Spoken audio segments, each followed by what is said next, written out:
Assalamualaikum warahmatullahi wabarakatuh. Hai teman-teman semuanya.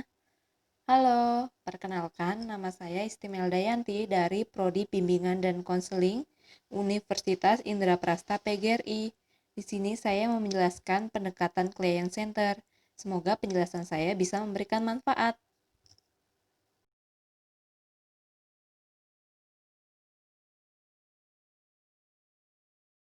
Pendekatan client center memiliki konsep utama tentang pandangan manusia. Terbagi menjadi 3 unsur yang sangat esensial dalam hubungannya dengan kepribadian. Yang pertama itu self, yaitu persepsi dan nilai-nilai individu tentang dirinya atau hal-hal yang berhubungan dengan dirinya.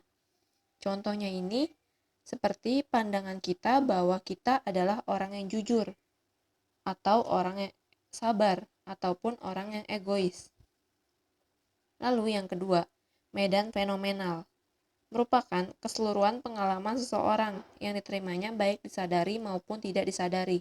Contohnya, pengalaman yang kita semua pasti memiliki dari kehidupan sehari-hari.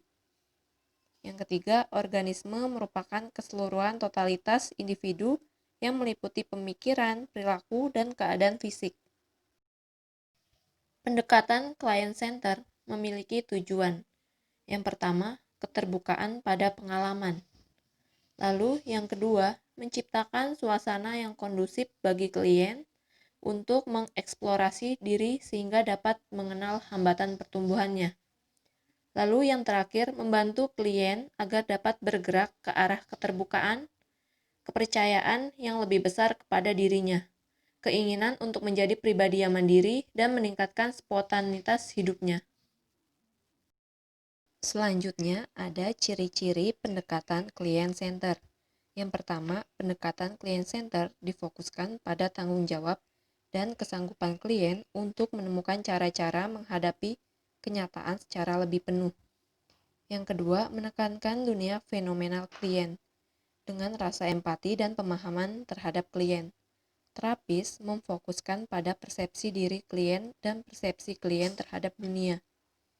Yang terakhir, prinsip-prinsip psikoterapi berdasarkan bahwa hasrat kematangan psikologi manusia itu berakar pada manusia sendiri.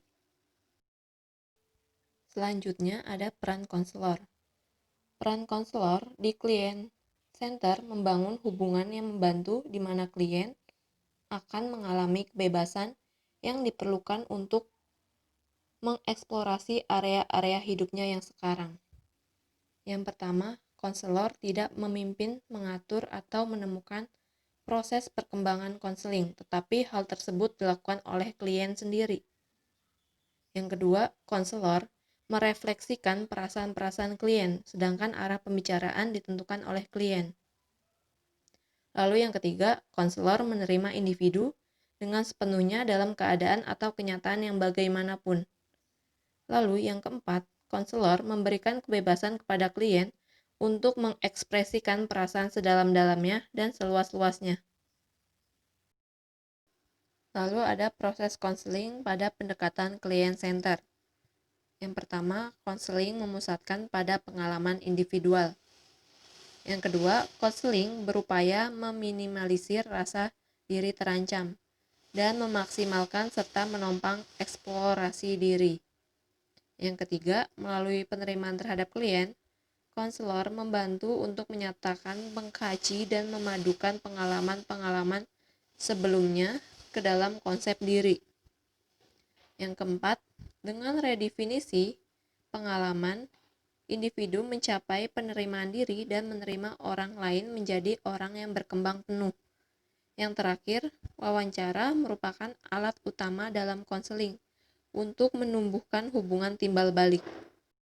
Lalu selanjutnya ini ada teknik konselingnya. Yang pertama itu adalah menerima. Konselor menerima klien sebagaimana adanya dengan segala masalahnya. Jadi, sikap konselor adalah menerima secara netral. Lalu yang kedua, respect atau rasa hormat. Yang ketiga, understanding, mengerti atau memahami. Di sini maksudnya adalah konselor harus dapat secara akurat dan memahami secara empati dunia klien sebagaimana dilihat dalam diri klien itu. Lalu ada meyakinkan, selanjutnya ada memberikan dorongan, lalu selanjutnya ada memberikan pertanyaan terbatas, lalu memberikan refleksi, memantulkan pertanyaan dan perasaan klien, lalu yang terakhir itu ada non-judgmental.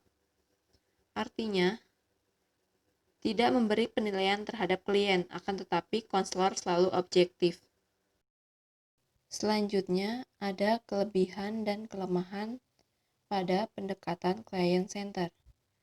Yang pertama, saya akan menjelaskan kelebihannya terlebih dahulu, yaitu pemusatan pada klien dan bukan pada konselor dalam konseling. Lalu, yang kedua, identifikasi dan penekanan hubungan konseling sebagai wahana utama dalam mengubah kepribadian. Lalu yang ketiga, lebih menekankan pada sikap konselor daripada teknik. Lalu yang keempat, memberikan kemungkinan untuk melakukan penelitian dan penemuan kuantitatif. Lalu yang kelima, penekanan emosi, perasaan, dan afektif dalam konseling. Lalu selanjutnya ada kelemahan pada pendekatan client center.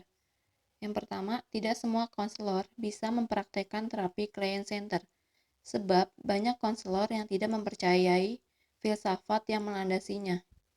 Yang kedua, membatasi lingkup tanggapan dan gaya konseling mereka sendiri pada refleksi-refleksi dan mendengar secara empatik. Lalu selanjutnya yang terakhir, adanya jalan yang menyebabkan sejumlah pempraktek menjadi terlalu terpusat pada klien sehingga mereka sendiri kehilangan rasa sebagai pribadi yang unik.